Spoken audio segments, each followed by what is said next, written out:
அன்பிற்கினிய நண்பர்களுக்கு அடியேன் நாகராஜனின் காலை வணக்கம். நண்பர்களே, தமிழ் இலக்கிய அறிமுக வரிசையில் 11 கீழ்கணக்கு நூல்களை பார்த்து கொண்டிருக்கிறோம். இன்று தினைமாலை 150 என்ற நூலை பற்றி பார்க்கவிருக்கிறோம். நேற்று ஒரு நண்பர் சங்கம் மருவிய காலத்தை தமிழர் இலக்கியத்தில் இருண்ட காலம் என குறிப்பிட்டிருந்தேன். அது தவறு என சுட்டிக்காட்டியிருந்தார்.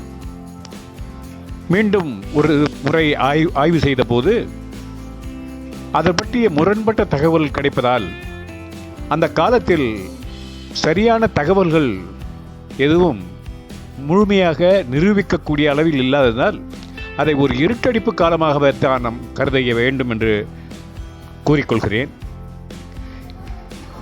இவ்வாறு பின்னூட்டம் அளிப்பதன் பெருமையினை, அதனால் எனக்கு ஏற்படக்கூடிய பலனை நன்கு அனுபவிக்கிறேன்.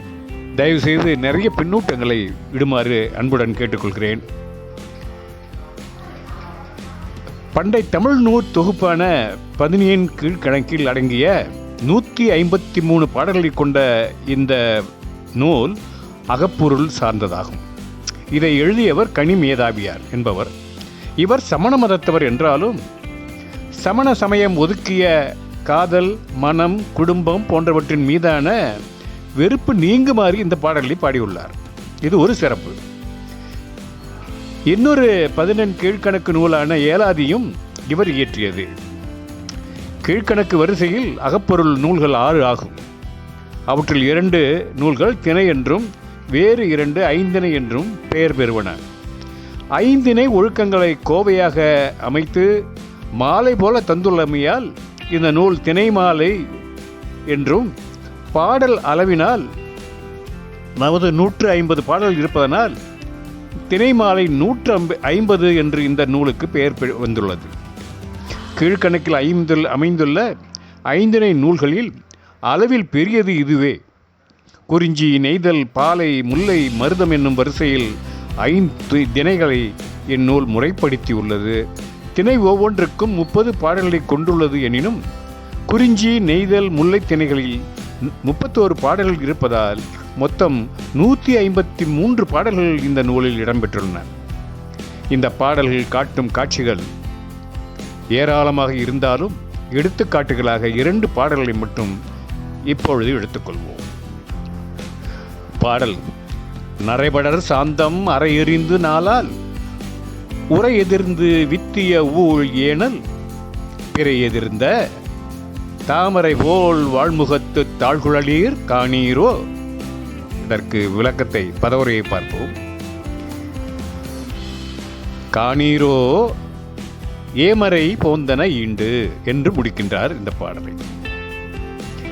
ஏ என்றால் அம்பு, குழல் என்றால் கூந்தல், மறை என்றால் மான்.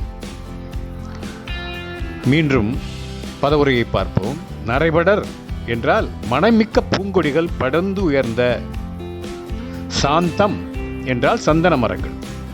அற என்றால் வேரோடு கிடும்படி எரிந்து வெட்டி. நாளால் நல்ல நாளில் உரை மழை பெய்யும் காலத்தை எதிர்ந்து மேற்கொண்டு வித்திய விதைத்ததனால் ஊழ் முதிர்ந்த ஏனல் திணைப்புனைத்தினை காவல் செய்யும் பிறையாகிய மதியினை எதிர்ந்த மேற்கொண்டுள்ள தாமரை போல் தாமரை மலரினை ஒத்த வாழ்முகத்து ஒளியோடு கூடிய முகத்தினை கொண்ட தாழ்குழலீர் நிறை கூந்தலை நீண்ட கூந்தலையுடைய பெண்மணிகளே ஈண்டு இவ்விடத்தை நோக்கி போந்தன வந்தனவாகிய ஏ மறை எமது வில் நின்று புறப்பட்ட அம்பினை கொண்ட மான்களை காணீரோ கண்டிலீரோ என்று தலைவன் வினவினான். மானை பார்த்த பாடல் ஒன்று நமக்கு ஏற்கனவே வந்திருக்கிறது, கேட்டிருக்கிறோம். அதே அடிப்படையில் தான் இந்த சங்க கால நிகழ்ச்சி. இதை அடிப்படை கொண்டுதான் அந்த பாடல் ஏற்றிருக்க வேண்டும். இந்த பாடலின் பொழிப்புரை என்னவென்றால், மனம்மிக்க பூங்கொடிகள் படர்ந்த சந்தன மரத்தை வேரோடு வெட்டி நல்ல நாளில் மழையை எதிர்பார்த்து விதைத்தனால் முதிர்ந்த திணைப்புணத்தை காவல் செய்த தாமரை போன்ற முகத்தையும் நீண்ட கூந்தலையும் உடைய பெண்களே, இந்த இடத்தில் என் அம்புகள் பாய்ந்து தாக்குதற்கு வந்த மான்களை நீங்கள் பார்த்ததுண்டா என தலைவன் தலைவியை தோழியும் பார்த்து கேட்கிறார்.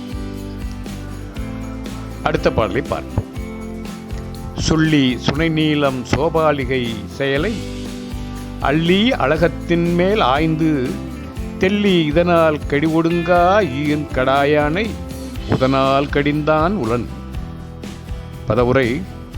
இதற்கு அறிஞ்சொற் பொருள் என்னவென்றால் அகவல் அழைத்தல், அமர்தல் விரும்புதல், சொல்லி அனிச்சமலர் என்பதாகும்.